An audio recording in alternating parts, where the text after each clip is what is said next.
السلام عليكم ورحمة الله وبركاته. ازيكم؟ عاملين ايه؟ يا رب تكونوا بألف خير.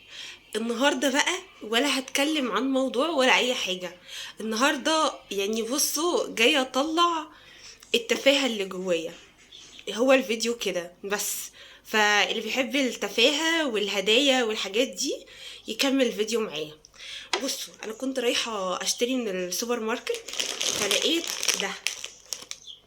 والله بصوا ده مش اعلان ولا اي حاجة، بس انا شايفة العيال عندنا في الشارع يعني بيجيبوا منه كده وبيفتحوا وبيكسبوا الكلام ده. فبجد كنت هموت عليه وفضلت اسأل في محلات كتير هو بيتباع فين بيتباع فين، لحد لما اكتشفت ان في سوبر ماركت جنبنا بيبيعوا. فقلت يعني كده قشطة، انا لازم بقى اجيب لي واحد. فانا هعمل معاكم تحدي، لو كسبت حاجة كويسة في الكيس ده انا هجيب كرتونة وافتحها قدامكم ونشوف مع بعض ممكن نكسب ايه.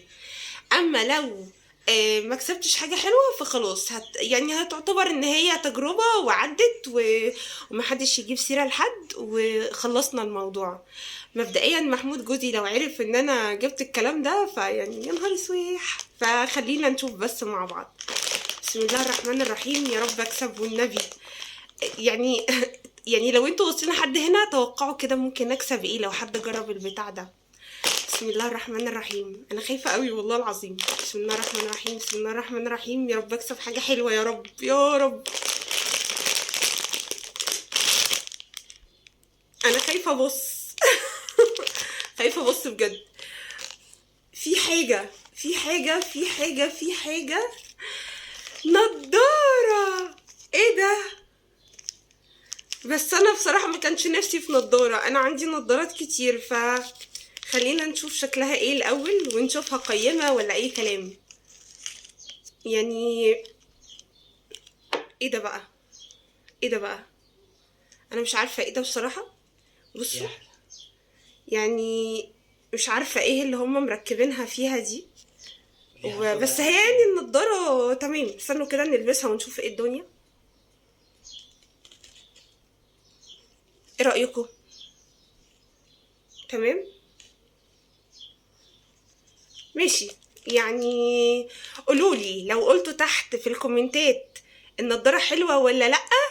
يعني لو عجبتكم قولوا، وانا ان شاء الله باذن الله يعني لو لقيت فيه كمية اقول طيب كام. لو لقيت فيه 30 كومنت بيقول انه الهدية حلوة خلاص انا هجيب كرتونة.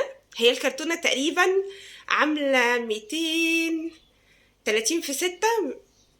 احسبوا انتوا عشان انا ما عنديش وقت للحساب.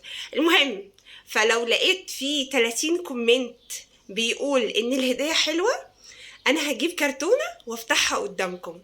تمام، يلا، السلام عليكم.